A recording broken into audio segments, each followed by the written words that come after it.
안녕하세요. 반상근입니다. 이번 시간은 성숙에 대해서 이야기해 보도록 하겠습니다. 보통 아이들은 자기 고통만을 느끼고 부모나 혹은 타인의 고통을 잘 못 느낀다고 합니다. 어쩌면 자기 고통을 강하게 느끼기에 타인의 고통을 느끼기 힘들다고 하는 게 맞겠죠.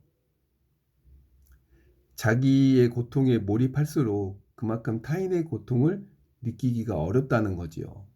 하지만 이런 아이도 어느 정도 성숙하게 되면 상황이 다르게 된다는 겁니다. 초등학교에서 돌아온 아이는 배가 무척 고픕니다. 그런데 엄마가 몸살이 나서 방에 누워 있다고 합니다. 그럼 아이는 엄마에게 배고프다고 칭얼대지 않고 엄마가 걱정이 돼서 옆에 앉아 있거나 아니면 스스로 냉장고를 뒤져 먹는 것을 찾을 것입니다. 이 아이는 자기의 고통보다는 엄마의 고통을 느끼기 때문에 가능한 일입니다. 자기가 배고프다고 투정하면 엄마의 고통이 가중될 거라는 것을 알고 있는 거지요. 하지만 허기가 진 채 귀가한 남편이 아내가 저녁을 차려놓지 않았다고 해서 몸이 아픈 아내에게 짜증을 부리는 경우가 있습니다. 아이는 엄마의 고통을 가중시키지 않으려고 냉장고를 뒤져 배고픔을 채우는 걸 이런 것을 보면은 남편보다는 100배는 더 성숙하다고 할 수 있습니다. 그렇다고 하면 우리는 성숙의 이 잣대는 다른 데 있는 것이 아니라 타인의 고통을 얼마나 느낄 수 있느냐, 여기에서 판별이 난다고 합니다. 우리는 너무 자본주의 사회에 물들여져 있어 이런 감수성이나 타인의 고통을 느끼기 어렵게 되었습니다. 그만큼 나만 생각하고 나의 고통이 더욱 크다고 느끼기 때문일 겁니다.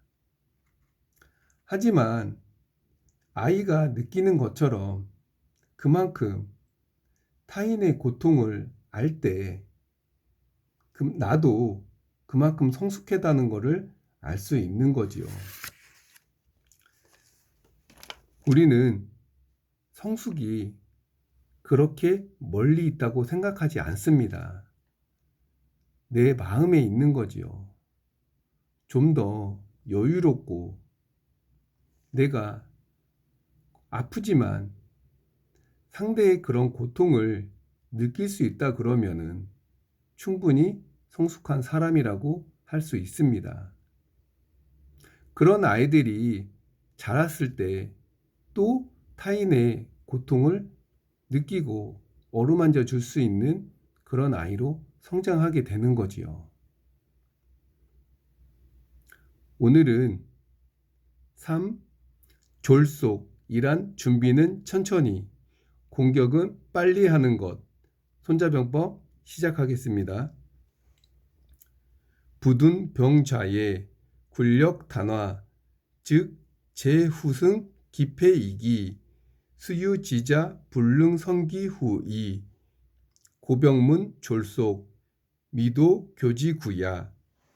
무릎 공세가 둔해지고 사기가 떨어지고 힘이 달리고 물자가 고갈되면 다른 제후들이 위급한 틈을 타 침범하는데 비록 지혜로운 자라 하더라도 대책이 없게 된다. 그러므로 작전은 졸속으로 해야지 고난도 전략도 오래 버티지는 못한다. 전쟁을 오래 끌면 후방과 외교에 문제가 발생하지 않을 수 없다. 사병들이 지치고 사기가 떨어지고 공세가 둔해지고 물자도 소진된다. 이때 다른 제후국이 당신의 공격을 알고 군대를 일으켜 공격한다. 상황이 이렇게 되면 아무리 지략이 출중해도 속수무책이다.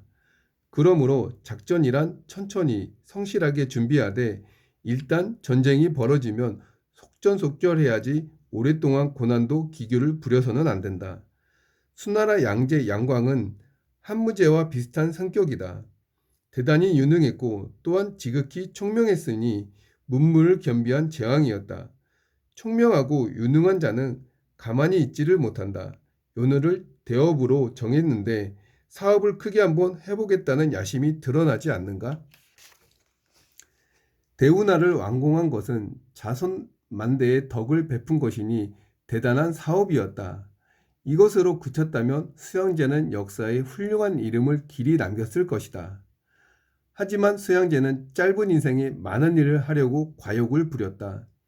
낙양으로 천도하여 동쪽 수도를 개발했고 또 토호콘을 친히 정벌했으며 고구려 원정을 3번이나 나섰다.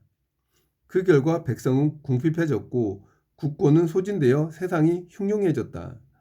전함을 조속히 완성하라고 다그치는 통에 기술자들은 밤낮을 가리지 않고 작업하느라 다리에 구더기가 생길 정도였다. 이에 양형감, 이밀 등이 반기를 들어 천하가 소란해졌고 마침내 수양제는 목숨을 잃었다. 손자병법은 손자가 오나라 왕 함녀에게 바친 글로 알려져 있다. 그런데 아이러니한 사실은 함녀 자신도 반면교사가 되었다는 점이다. 뽕잎 때문에 빚어진 오나라 초나라 사이의 전쟁이 그 발단이었다. 오나라와 초나라는 국경을 맞대고 있었다. 국경선 양쪽의 처녀들이 뽕잎을 서로 따려다가 말다툼을 벌였고 이어서 손찌검까지 하게 되었다. 양쪽 가장들이 분을 이기지 못해 흉기를 들고 싸움이 벌어졌다. 인명사고가 났다. 급기에 양쪽 지방간이 병조를 동원하여 공격했고 마침내 두 나라가 전면전으로 치달았다. 전면전의 결과는 어떻게 되었을까? 오나라가 초나라 수도까지 공략하여 초나라 소왕은 수도를 버리고 피신하게 되었다. 춘추시대 전쟁사에 제후국의 수도가 함락된 최초의 사건이다. 기고만장했던 오왕 함녀는 초나라 수도에 눌러앉아 호의호식하다. 시간은 그렇게 자꾸 흘렀다.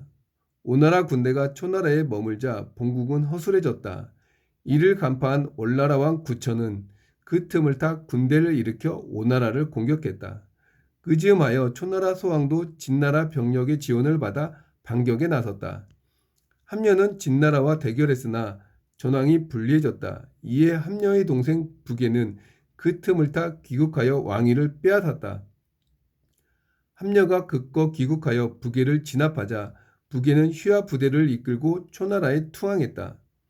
그러므로 함녀는 공전의 승리를 거두었지만 적당한 시기에 물러나지 못하고 계속 즐거움을 누리려다가 고생은 고생대로 실컷하고 한마터면 멸망까지 당할 뻔했다. 결과적으로 아무런 이익도 거두지 못했으니 애당초 전쟁을 왜 시작했을까? 우리 인간은 무슨 일을 할 때 제법 잘 풀린다 싶으면 저 함녀처럼 초심을 잃고 딴청을 부리다 낭패를 당하곤 한다. 손자병법은 작전을 전개함에 있어 졸속으로 해야지 고난도 전략을 오래 펼쳐서는 안 된다고 경고했다. 고난도 기교는 오래 갈 수 없다. 그저 한때의 일이라는 것이다. 유행복은 한철 입을 수 있고 패션복은 한 번 입을 수 있지만 기본적인 셔츠는 10년은 입을 수 있는 이치와 같다. 졸속은 어설프고 빠름이니 흔히 부실함으로 오해하지만 손자병법에서 처음으로 언급한 졸속은 그런 뜻으로 사용된 것이 아니다. 이 문제에 대해 중국번은 느낀 바를 아래와 같이 정리했다. 졸속이란 부지리속, 서둘지 않지만 빨리 이루다의 뜻이라는 것이다. 착실하고 성실하게 차근차근 준비하면 설령 진도가 느리더라도 매일 조금씩 발전할 것이고 그것이 쌓이고 쌓이면 20년 후에 그 분야에서 으뜸이 될 수 있다. 노력은 평소에 장기간 축적되어야 된다는 것이 기본적인 원칙이다. 장기간에 걸쳐 느릿느릿 바보처럼 노력을 하므로 얼핏 보기에 졸렬하여 조리라지만 결국은 그것이 성공의 지름길이니 속인 것이다. 손자병법의 졸속은 본디 이런 개념으로 사용한 것이다. 전쟁에서 졸속이란 준비를 철저히 하되 일단 작전이 시작되면 속전속결한다는 의미이다. 인표가 제시한 사케일만의 전술이 바로 그것이었다. 네 가지는 빨리, 한 가지는 천천히 했다는 것이다. 네 가지 빨리는 이렇다. 1. 행군은 빨리, 장거리를 신속히 이동하고 허를 찔러 기습하여 적군을 따라잡는다. 2. 공격 준비는 빨리, 적군을 따라잡은 뒤 지형을 파악하고 돌파구를 선정하고 병력을 동원하고 화력을 배치하고 진지를 구축하고 보급 지원을 동원하는 등 일련의 작업을 모두 빨리 준비한다. 3. 전투 성과의 확대는 빨리. 적군의 허점을 돌파한 뒤 전투 성과를 계속 확대하여 적군이 방어력을 회복할 수 없도록 만든다. 4. 추격은 빨리. 적군을 격파한 뒤 끝까지 추격하여 섬멸해야 적군이 다시 조직을 정비하여 반격할 수 없다. 한 가지 천천히는 총 공격을 천천히 하라는 것이다. 적의 동태와 지형을 파악하고 돌파구를 선정한 뒤 병력과 화력을 배치하는 일련의 작업을 빨리 하되 준비가 되면 총 공격을 퍼부으라는 것이다. 인표의 사케일만은 손자병법의 졸속작전을 제대로 실행한 것이다. 졸속이라고 해서 일을 빨리 처리하려고만 생각을 할 겁니다. 사업을 시작하기 전에 우리는 준비를 철저히 해야 합니다. 이겨놓고 싸워라 했듯이 계산을 해야 한다는 것입니다.